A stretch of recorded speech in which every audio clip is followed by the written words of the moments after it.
Brel est né en Belgique, au nord de Bruxelles de parents flamands. Plutôt mauvais élève, il suit des études au collège Saint-Louis, fréquente le mouvement scout, son totem est phoque hilarant et les terrains de football. Il abandonne sa scolarité après le collège pour devenir représentant en carton ondulé dans la cartonnerie de son père. Militant, puis président de la Franche Cordée, groupe de jeunes catholiques, Jacques Brel organise très vite le dimanche des spectacles que la petite troupe présente dans les hospices aux malades et aux vieillards. C'est à cette époque qu'il adapte des textes.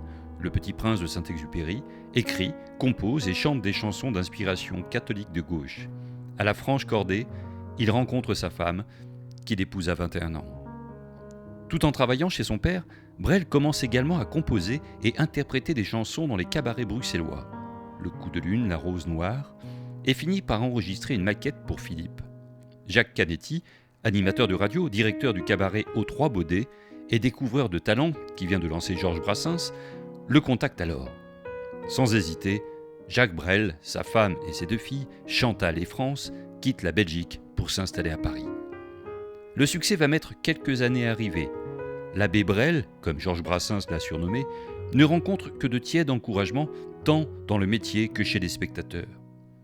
Canetti croit pourtant en lui, et malgré l'échec du premier 78 tours en 1954, il l'embauche pour sa tournée d'été avec Philippe Clé et Catherine Sauvage.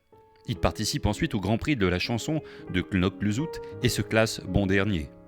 En 1955, il rencontre Georges Pasquier, Jojo, qui deviendra l'un de ses plus grands amis et Canetti réussit à convaincre Philippe d'enregistrer un nouveau disque.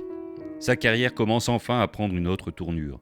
Son dernier disque, avec pour titre phare « Quand on n'a que l'amour », obtient en 1957 le Grand Prix de l'Académie Charles Cros et la rencontre de François Robert, compositeur-orchestrateur, et Gérard Joannet, pianiste, développe son inspiration.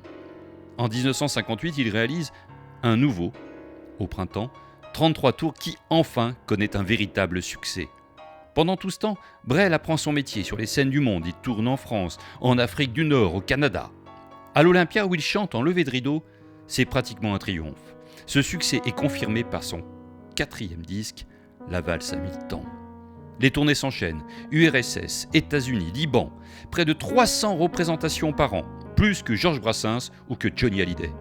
Il revient à l'Olympia en octobre 1961 où il interprète des chansons inédites comme Les Bourgeois, Les Paumés du Petit Matin ou encore Madeleine.